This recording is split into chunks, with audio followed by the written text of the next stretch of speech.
First, go to forms.google.com and sign in with your Google account. Now, you can either choose a form template or start from scratch.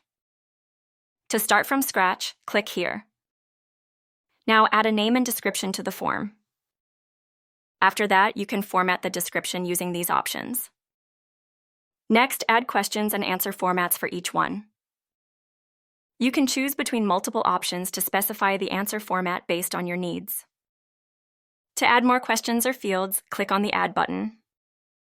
You can also add more options to the form, like file uploads, video, etc., using this toolbar. Then click Publish. Now click on Manage. Next, to change the responders view, click here.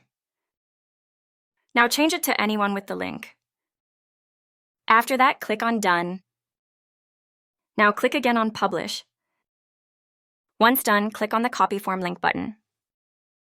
Lastly, click on Copy and share the link.